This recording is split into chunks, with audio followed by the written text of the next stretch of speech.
दोस्तों, भूत प्रेत जैसी अकाल्पनिक चीजों का किसी सुनसान और डरावनी जगह पर होना कोई बड़ी बात नहीं है। हम अक्सर इस तरह की कहानियां सुनते आ रहे हैं, लेकिन तब क्या हो जब मंदिर जैसी जगहों पर ऐसी ऐसी रहस्यमयी बातें निकलकर सामने आने लगे जिनके बारे में सुनकर किसी के भी होश उड़ जाएं। जी आपने बिल्कुल सही सुना। आज के इस वीडियो में हम आपको ऐसी रहस्यमयी बातें बताने वाले हैं जिसे सुनने के बाद आप ये मानने पे मजबूर हो जाएंगे कि वाकई में भगवान है। इसलिए वीडियो में इसी तरह अंत तक बने रहें। और हाँ, अगर अभी तक चैनल को सब्सक्राइब नहीं किया है तो बिना एक पल की भी देरी किए फटाफट चैनल को सब्सक्राइब जरूर कर दें, क्योंकि इसी तरह के इंटरेस्टिंग वीडियोस हम आपके लिए हर रोज लाते रहते हैं। दोस्तों, न केवल भारत में बल्कि पूरी दुनिया में केदारनाथ मंदिर को सबसे मिस्टीरियस मंदिरों में से एक माना जाता है। केदारनाथ मंदिर भारत के उत्तराखंड राज्य के रुद्रप्रयाग नाम के जिले में स्थित है। भगवान शिव का यह मंदिर हिंदू धर्म के सभी तीर्थ स्थलों में से सबसे शुद्ध माना जाता है। और इस मंदिर के बारे में एक बहुत ही प्रचलित मान्यता ये है कि जो कोई भी जाकर इस मंदिर में पूजा कर पाता है वो बहुत ही खुशकिस्मत होता है, क्योंकि मान्यताओं के अनुसार इस मंदिर तक पहुंच पाना हर किसी की किस्मत में नहीं होता है। पर इन सबसे ज्यादा रोचक बात तो ये है कि केदारनाथ मंदिर को कब, किसने और क्यों बनवाया, इसके बारे में कोई भी नहीं जानता। हालांकि वो अलग बात है कि धर्म और शास्त्रों में ये लिखा गया है कि केदारनाथ मंदिर को पांडवों ने बनवाया था, परंतु अभी तक इस बात का कोई सबूत नहीं मिला है कि इस मंदिर को वाकई में पांडवों ने बनवाया था या फिर इसके पीछे कोई और ही रहस्य छुपा हुआ है। और इस मंदिर का रहस्य यहीं पर खत्म नहीं होता, क्योंकि जब आप केदारनाथ मंदिर की बनावट को देखेंगे तो आपका सिर चकराने लग जाएगा। केदारनाथ मंदिर में जो पत्थर लगे हुए हैं वो इतने सटीक और इंटरलॉकिंग तरीके से लगे हैं कि देखकर ही ऐसा लगता है मानो किसी मॉडर्न इंजीनियर ने इसे तैयार किया हो।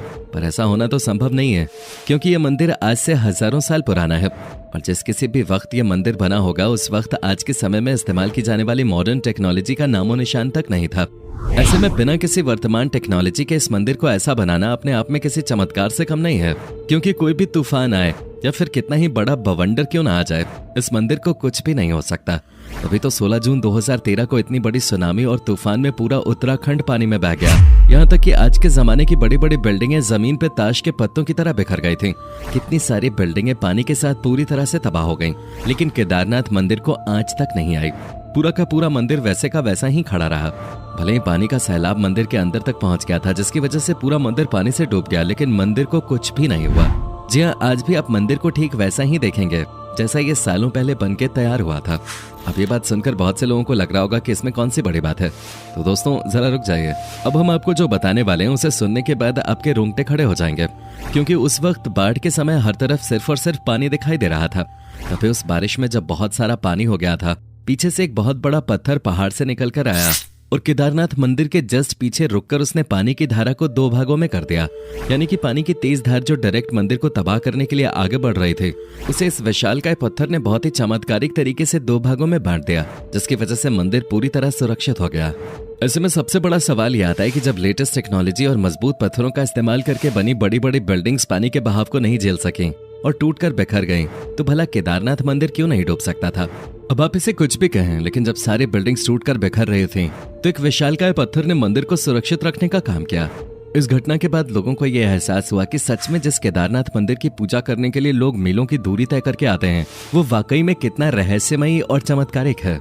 और शायद यही कारण है कि केदारनाथ मंदिर को भारत के सबसे पवित्र और रहस्यमय मंदिर के तौर पर जाना जाता है। अब जो लोग केदारनाथ के दर्शन करने के लिए गए होंगे उन्हें ये तो पता होगा कि वहाँ पर एक कुंड है जिसका नाम रेतस कुंड है। पर क्या आप ये बात जानते हैं कि जब कोई यहाँ पर ओम का जाप करने लगता है तो उस कुंड में से बुलबुले निकलने लगते हैं।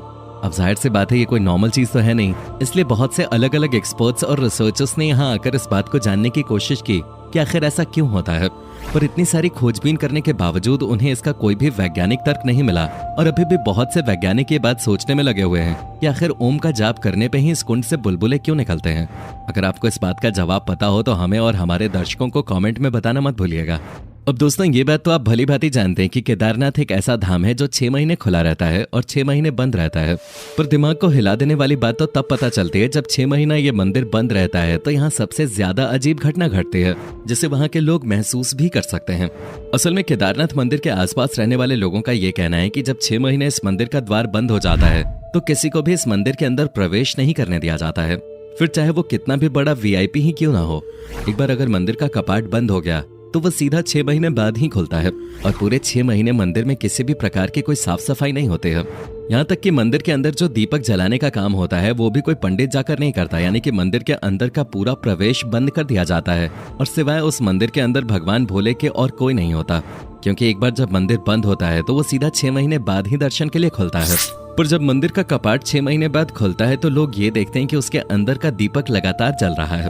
अब जाहिर सी बात है दोस्तों, अगर आप किसी कमरे को 6 महीने तो क्या 6 दिन के लिए भी बंद करके चले जाएंगे, तो जब उसे दोबारा से खोलेंगे तो उसमें बहुत सारी धूल मिट्टी और तरह तरह के कीड़े मकोड़े घूमने लगेंगे। यानी कि जिस हाल में आपने उस कमरे को छोड़ा होगा उस हाल में तो कमरा बिल्कुल भी नहीं होगा, क्योंकि कमरा बंद हो या फिर खुला हो, अगर हम उसमें साफ सफाई नहीं करते तो प्रकृति किसी न किसी तरीके से उस पर अपना कब्जा करना शुरू कर देती है, फिर चाहे धूल मिट्टी के जरिए हो या फिर छोटे छोटे कीड़े मकोड़ों के जरिए। लेकिन जब स्वयं ब्रह्मांड को चलाने वाले भोलेनाथ किसी जगह पे हो तो प्रकृति की क्या मजाल कि वो उस जगह के आसपास भी फटक सके। तभी तो पूरे 6 महीने बाद जब केदारनाथ का कपाट खुलता है तो वो बिल्कुल भी गंदा नहीं होता। जिस स्थिति में पंडित कपाट को बंद करते हैं उसी स्थिति में कपाट को खोलने पर अंदर का मंदिर बिल्कुल उसी स्थिति में मिलता है। अब चलिए, ये बात तो फिर भी हजम हो जाती है कि कपाट बंद करने के 6 महीने बाद जब मंदिर को खोला जाता है तो उसमें सब कुछ बिल्कुल वैसा ही होता है। लेकिन 6 महीने तक लगातार बिना किसी की सहायता के दीपक का जलना सच में एक बहुत बड़ा चमत्कार है। यहाँ तक कि लोगों का मानना है कि केदारनाथ के इस मंदिर में 6 महीने तो इंसान भगवान शिव की आराधना करते हैं, लेकिन जब कपाट बंद हो जाता है तो उसके बाद 6 महीने तक दूसरे देवी देवता आकर भगवान की पूजा करते हैं और इस बात का सबूत जलता हुआ दिया चीख चीख कर देता है। वरना क्या आपने कभी सुना है कि किसी मंदिर में 6 महीने तक एक दिया जल ही रहा है और वो बुझने का नाम ही नहीं ले रहा? इस तरह का चमत्कार सिर्फ और सिर्फ केदारनाथ में ही हो सकता है। इसलिए कहा जाता है कि केदारनाथ मंदिर में भगवान की असीम शक्तियां मौजूद हैं। यही वजह है कि लोग केदारनाथ मंदिर को इतना ज्यादा पवित्र और रहस्यमयी मानते हैं। लोगों के मन में केदारनाथ के लिए जो आस्था और विश्वास है वो वाकई में अद्भुत है, क्योंकि ये मंदिर खुद बहुत अद्भुत है, जिसकी तुलना हम किसी भी दूसरे मंदिर से नहीं कर सकते। हालांकि कहने को तो ये भगवान का घर है और बाकी मंदिर भी भगवान के ही घर हैं, लेकिन जो चमत्कारिक शक्तियां आपको केदारनाथ में आने के बाद महसूस होंगी वो आपको कहीं भी महसूस नहीं होंगे। मंदिर के अंदर कदम रखते ही ऐसा लगता है मानो स्वयं भगवान शिव का हाथ सिर पे आ गया है और अब सारी तकलीफें खुद ब खुद ही मिट जाएंगे। और हम ये बात सिर्फ इसलिए नहीं कह रहे हैं कि ये किसी धर्म विशेष का मंदिर है और सभी को इसमें होने वाले चमत्कारों पर विश्वास करना चाहिए। हम इसलिए कह रहे हैं क्योंकि इस मंदिर में होने वाले चमत्कार प्राकृतिक नियमों से बिल्कुल अलग हैं, जो कि विज्ञान के दृष्टिकोण से भी काफी रोचक हैं।